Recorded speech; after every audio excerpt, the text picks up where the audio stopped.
I'm well aware that friction creates fire.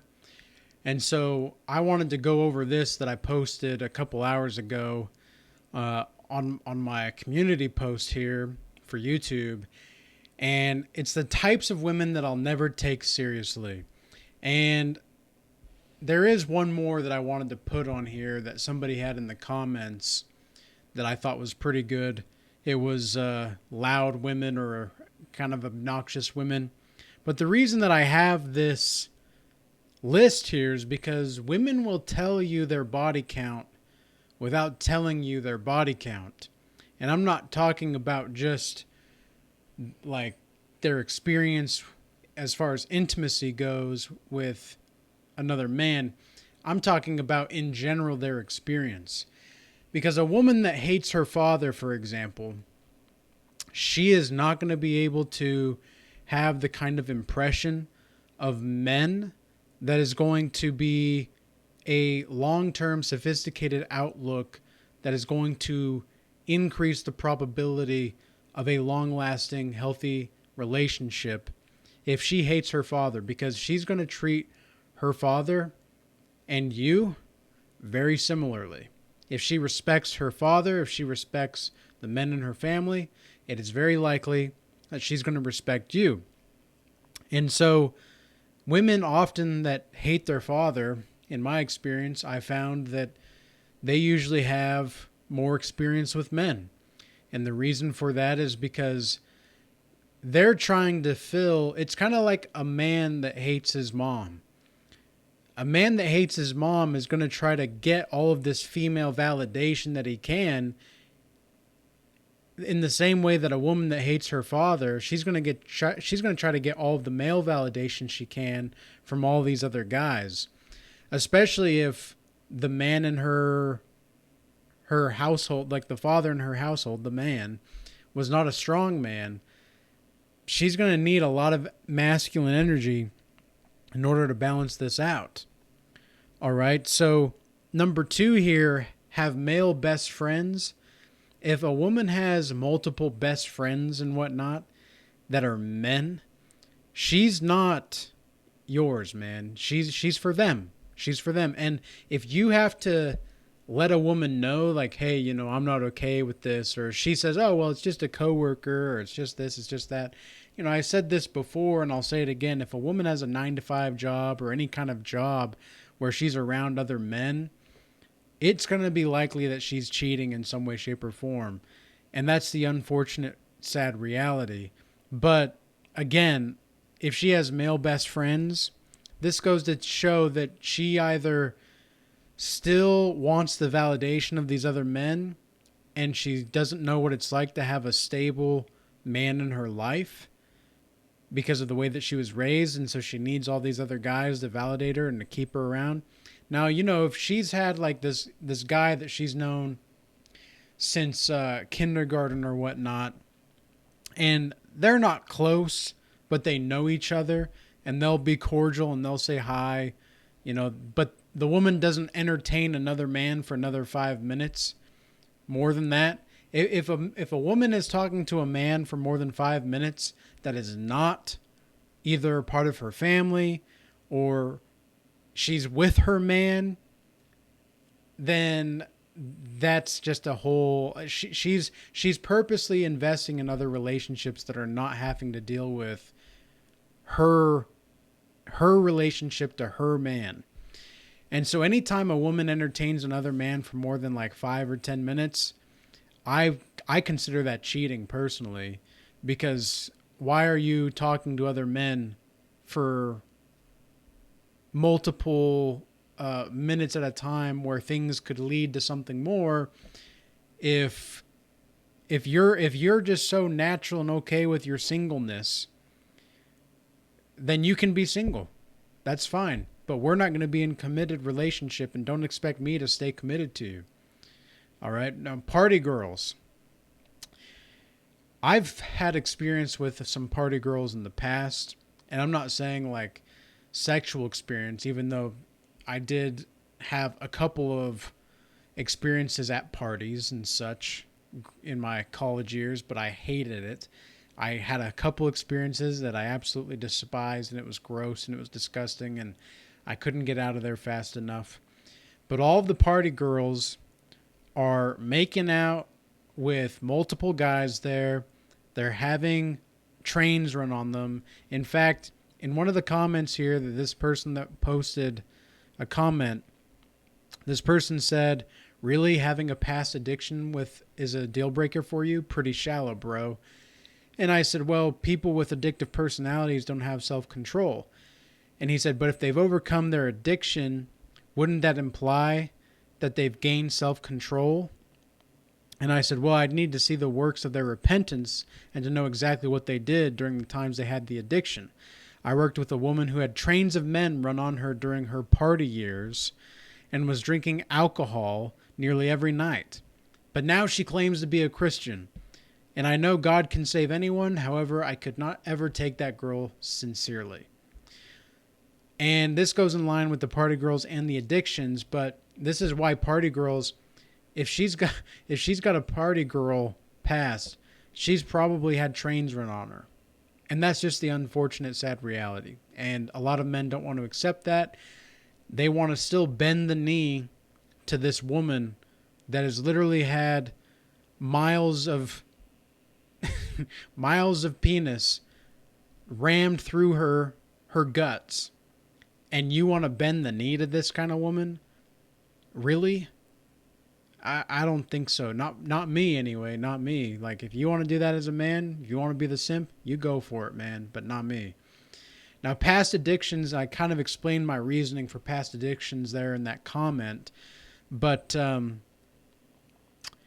too much makeup, fake eyelashes.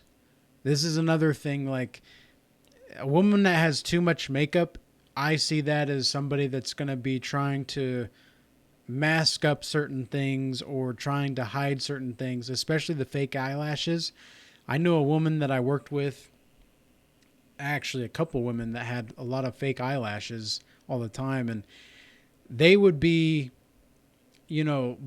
fluttering their eyes at men whenever they come into the workplace, and they would just try to get the attention of all of these other men with their eyelashes.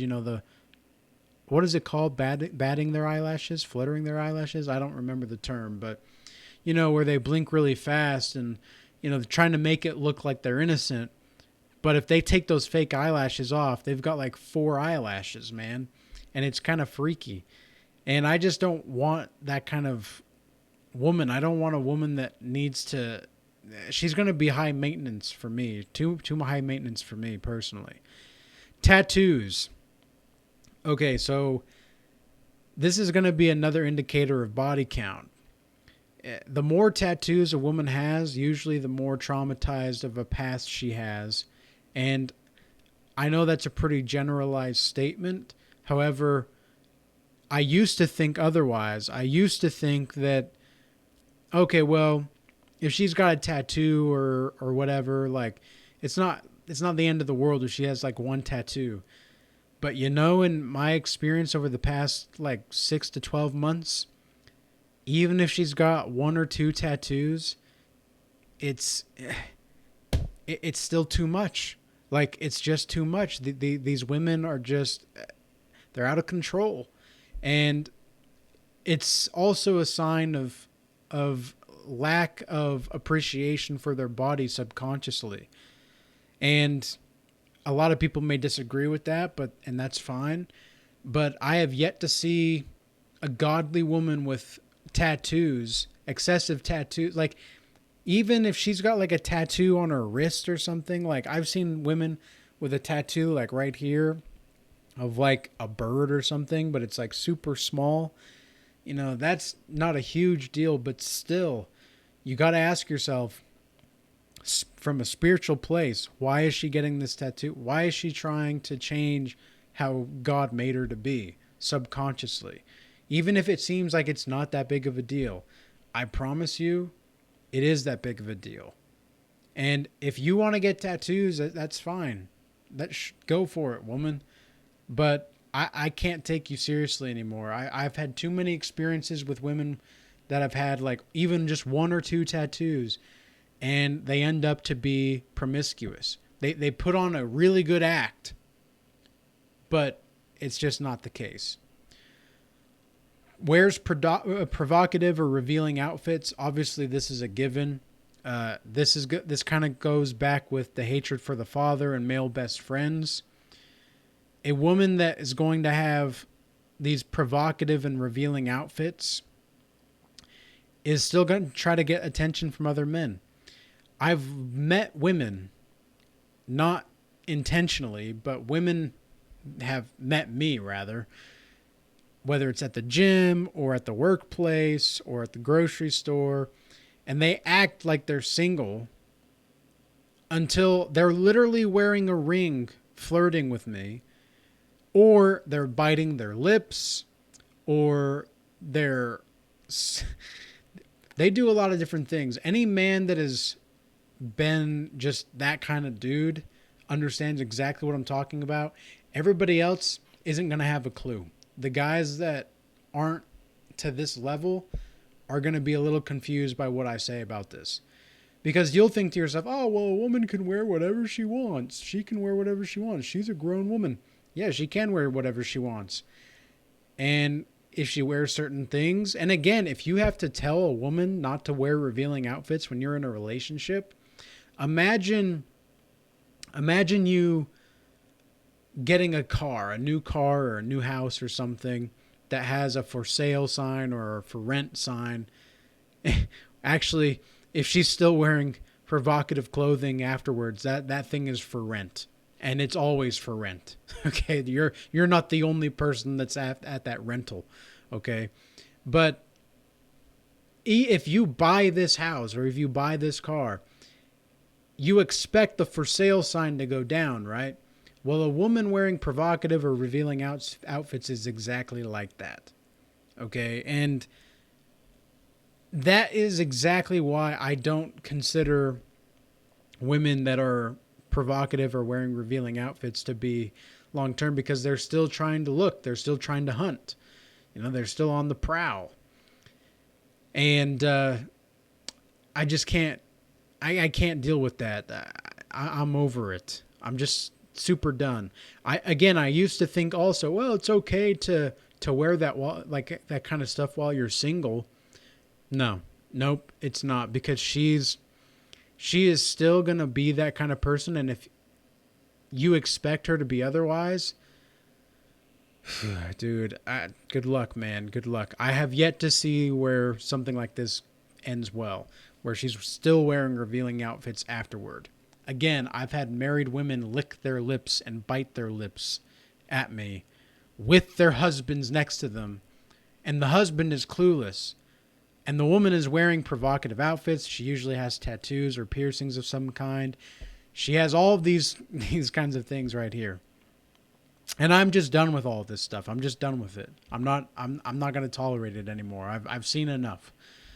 Multiple piercings, belly button, nose piercing, etc. You got to think about this from like the chakra perspective as well. The belly button, that is in between the solar plexus chakra, which is the self-confidence, self-esteem, as well as the sacral chakra. And you're basically piercing those chakra energy systems, that you could say. And if you can think about the chakras as concentrative nerve placements in the body, that's a good way to think about it. So they're going to carry a certain energy with them as well. And again, I follow Christ, but I do think that to understand the chakras in this instance is going to be helpful. And it is this deep. It is that deep, okay? And that's why, especially like with tattoos as well, the kind of tattoos a woman has, if she has a snake, okay, that's very symbolic.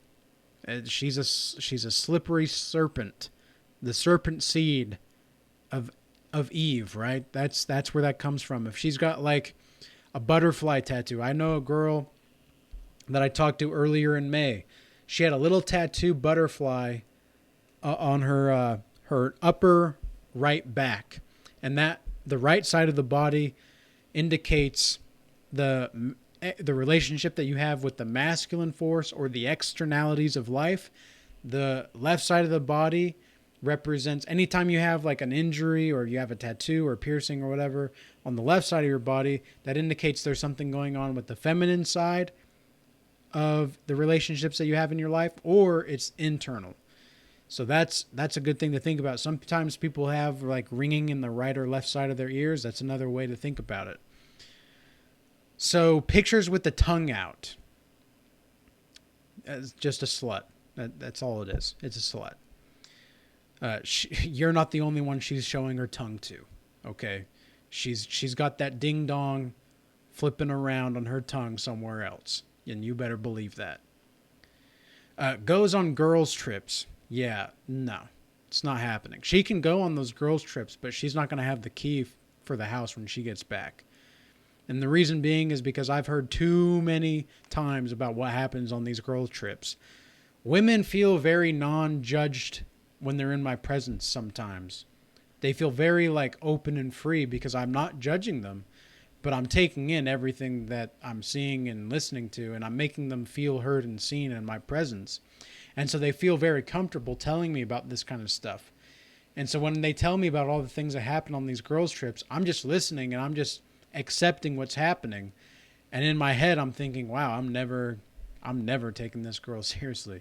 Ever. Never, ever, ever.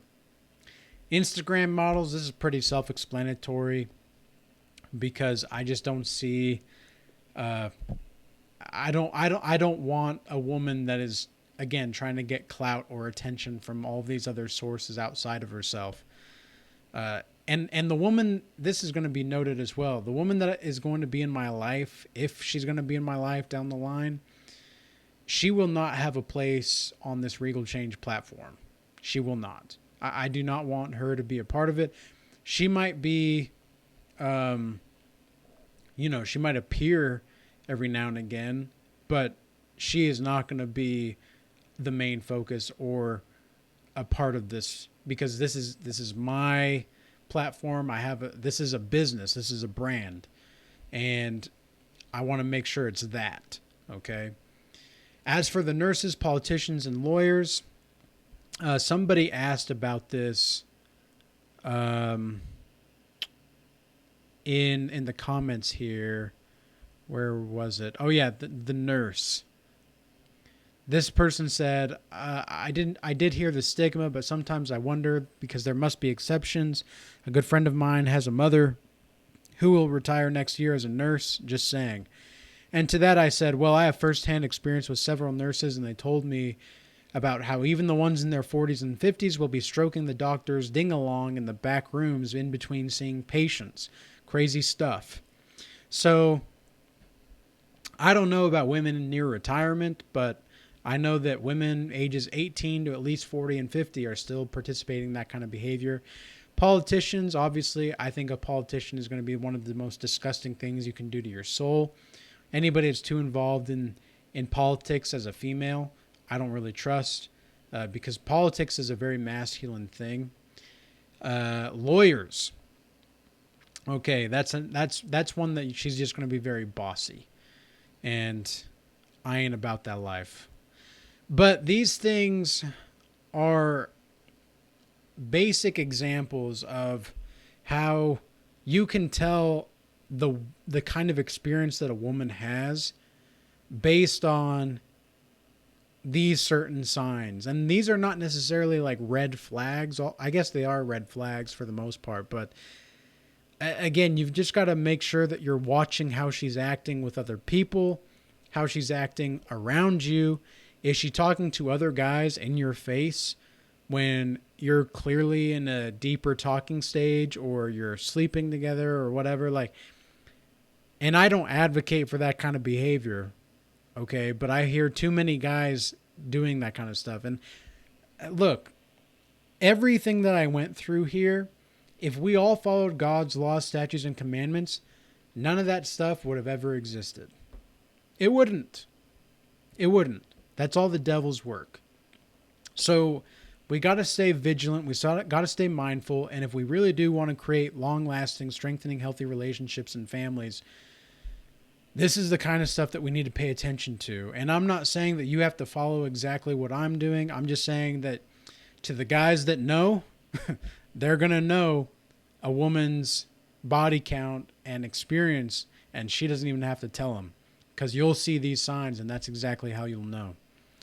So with all that being said, if you do want to join the Regal Change Academy, where we have a group of godly men and women, where we have the free Discord available for you with some free resources, as well as the godly community.